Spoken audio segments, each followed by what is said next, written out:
Good day, everyone. We are Group 1, and today we will be presenting one of the most important legal and geopolitical issues in modern history: Philippines versus China, the Nine Dash Line case, formerly known as the South China Sea Arbitration Case from 2013 to 2016. This historic case was more than just a territorial dispute. It became a defining moment for international maritime law, national sovereignty, and the rights of smaller nations under global legal systems. To better understand the significance of this case, let us first look at its foundation. Officially titled the South China Sea Arbitration, this case is considered one of the most significant international legal disputes in recent decades. The conflict centered on maritime rights, territorial claims, and sovereign jurisdiction in the South China Sea, particularly in areas within the Philippines Exclusive Economic Zone or EEZ. The dispute mainly focused on China's controversial Nine-Dash Line claim, a sweeping maritime boundary that covers almost the entire South China Sea. The two principal parties involved were the Republic of the Philippines, serving as the applicant, and the People's Republic of China, serving as the respondent. The Philippines brought the issue before an international tribunal with one major objective: to determine whether China's intensive maritime claims and activities were consistent with international law, specifically the United Nations Convention on the Law of the Sea, also known as UNCLOS. Now that we understand the nature of the case, let us examine how the conflict escalated. Tensions between the Philippines and China had existed for many years due to overlapping territorial and maritime claims in the South China Sea. However, the situation dramatically intensified in 2012 during the Scarborough Shoal standoff. Scarborough Shoal, locally known as Bajo de Sinloc or Panatad Shoal, is a rich fishing area located well within the Philippines' 200 nautical mile exclusive economic zone. In April 2012, Philippine authorities attempted to apprehend Chinese fishermen who were allegedly harvesting endangered marine species in the area. In response, Chinese maritime surveillance vessels intervened, leading to a tense standoff between Philippine and China ships. For several weeks, both sides refused to leave the area, creating a highly volatile situation that attracted international attention. Eventually, after diplomatic negotiations and adverse weather conditions, Philippine vessels withdrew from the shoal. However, China maintained its presence and eventually gained effective control over the area. As a result, Filipino fishermen were restricted and in many cases prevented from entering their traditional fishing grounds. To fully appreciate why the Philippines challenged China before an international tribunal, we must first understand the issue at the center of the dispute: the Nine-Dash Line. The Nine-Dash Line is a U-shaped boundary drawn by the China to assert what it calls historic rights over nearly 90% of the South China Sea. This line appeared on Chinese maps in 1947 and has since been used by China to justify its extensive territorial and maritime claims. According to China, historical usage and ancient activities in the region give them sovereign rights over these waters. However, this claim became highly controversial because it overlaps with the maritime zones of several neighboring countries, including the Philippines, Vietnam, Malaysia, Brunei, and Taiwan. The major issue is that the Nine-Dash Line does not follow the maritime boundaries established under modern international law. Under UNCLOS, coastal states are entitled to specific maritime zones measured from their coastlines, including a 200 nautical mile exclusive economic zone. Next slide is United Nations Convention of the Law of the Sea, or UNCLOS. UNCLOS is known as Constitution of the Ocean. It establishes maritime rights and responsibilities among nations. Important maritime zones is territorial sea up to 12 nautical miles, exclusive economic zone or EEZ up to 200 nautical miles, and Continental shelf rights over seabed resources. A key legal basis. Article 56 Sovereign Rights in EEZ. It defines the specific legal rights, jurisdiction, and duties that coastal country has within its exclusive economic zone. Article 121 Regime of Island. It indicates the exact legal definition of island and, more importantly, determines what maritime zones such as 200 nautical miles EEZ or continental shelf, a piece of island in the ocean, is allowed to generate. Annex 7 Arbitration Procedure establishes the rule of compulsory ad hoc arbitration to settle maritime disputes between countries. Next slide is why the Philippines filed the case. Reasons for filing the case is the Philippines argued that Chinese is interfered the Filipino fishermen. Second is prevented petroleum and gas exploration, occupied reef and maritime features, constructed artificial islands, damaged coral reefs and marine ecosystem, violated the Philippine maritime rights inside the EEZ. Nature of the case. Important clarification. The Philippines did not ask a tribunal to determine ownership of islands or territory. Instead, the Philippines focused on maritime entitlements under UNCLOS. The case asked which maritime features are legally islands, which features only qualify as rocks. Does China's 9-dash line have legal validity? This legal strategy helped the tribunal gain jurisdiction. Philippine petition.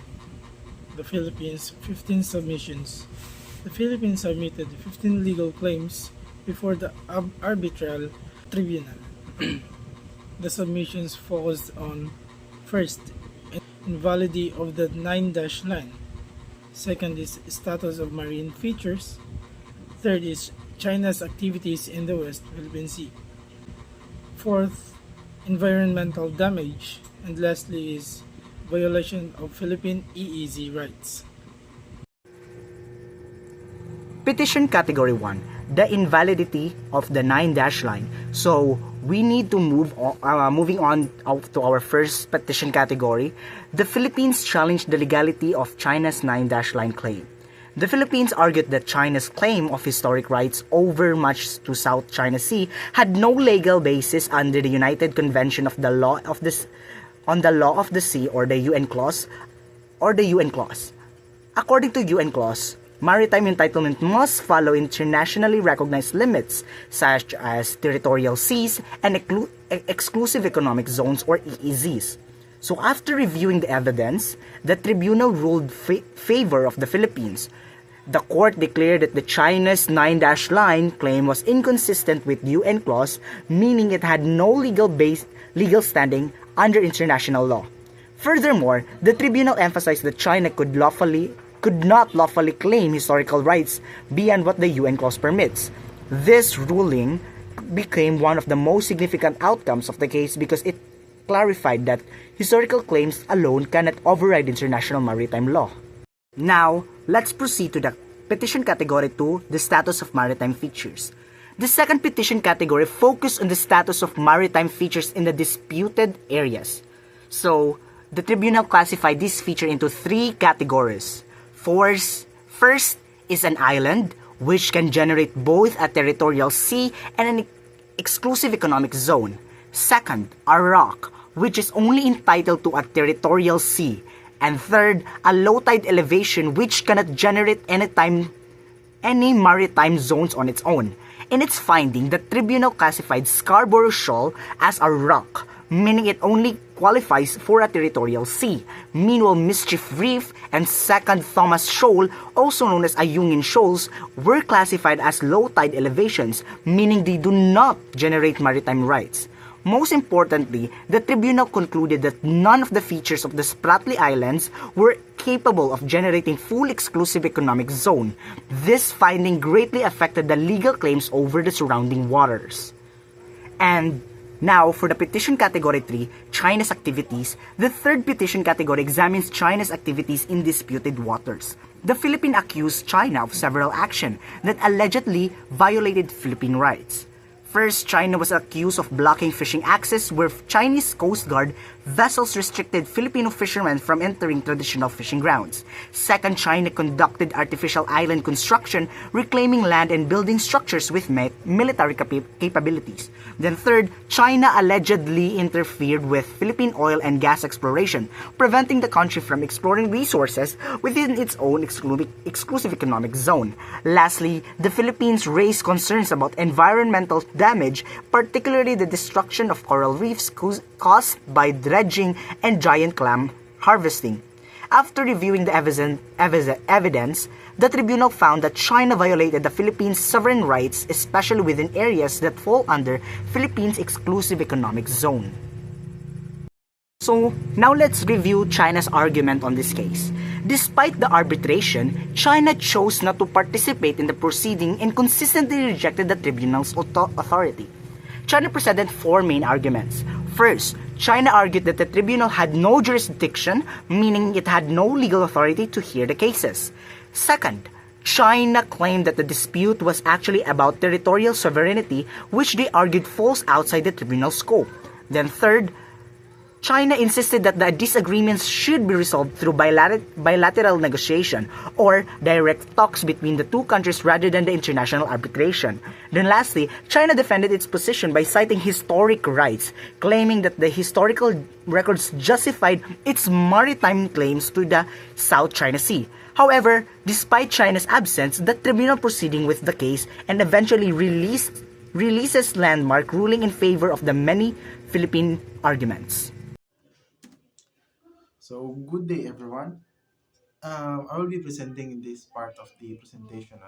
So, in October 2015, the Arbitral Tribunal ruled that it had the jurisdiction over the most Philippines submission. The tribunal clarified that it was not deciding who owns the islands or territories. Instead, it only focused on the maritime rights and obligations under the United Nations Conventions on the Law of the Sea, or the UNCLOS. Because of this, the proceedings continue even without China's participation. Now, here is the timeline of events. So in 2012, the Scarborough Shoal standoff increased the tensions between the Philippines and China. On January 22, 2013, the Philippines officially filed the arbitration case. In February 2013, the China rejected the participations in the proceedings. However, in the 2014, the Philippines submitted its legal memorial containing evidence and legal arguments.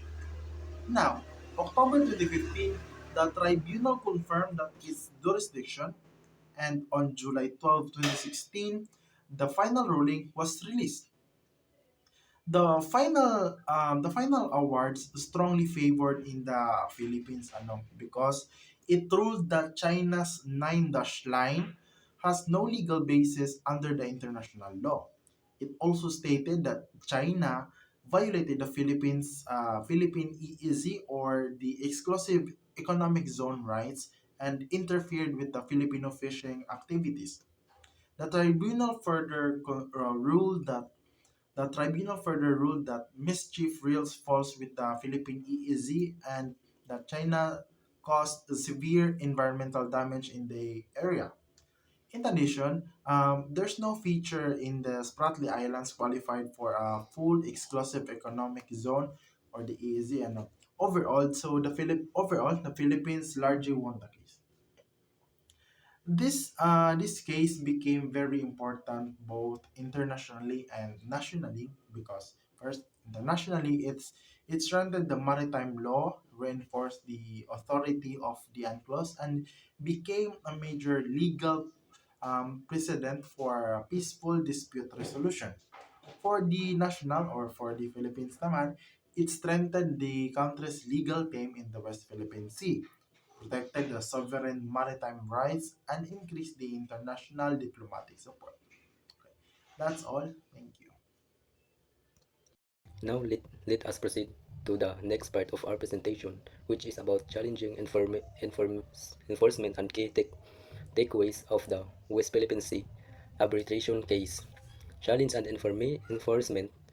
All thoughts that ruling is legally binding, there are still many challenging in enforcing it. One major issue is that the tribunal does not have direct enforcement power. This means that even in the ruling favor, the Philippines and court cannot force countries to follow its decision.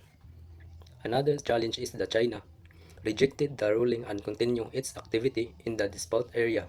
There is also a continued military presence in some parts of the West Philippine Sea. In reality, a legal victory does not automatically guarantee practical enforcement, and decision is important legally, but implementing it remains difficult because of political and international factors. Philippine perspective today. From the Philippine perspective, and ruling remains very important today. First, it serves as a strong legal foundation for the country. Maritime's right, it also acts as a diplomatic tool in discussing with other nations at international organizations.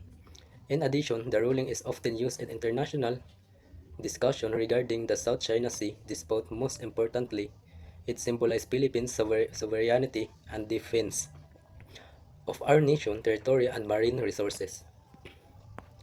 Key takeaways. To summarize the important lesson, the Philippines challenged China under the United Nations Convention on the Law of Sea and UNCLOS. The case focused mainly on maritime rights and not on ownership of islands. The tribute declared China's nine-dash line invalid under international law. Overall, the Philippines largely won the arbitration case. However, despite the legal victory, enforcement, the ruling remains difficult up to the next day.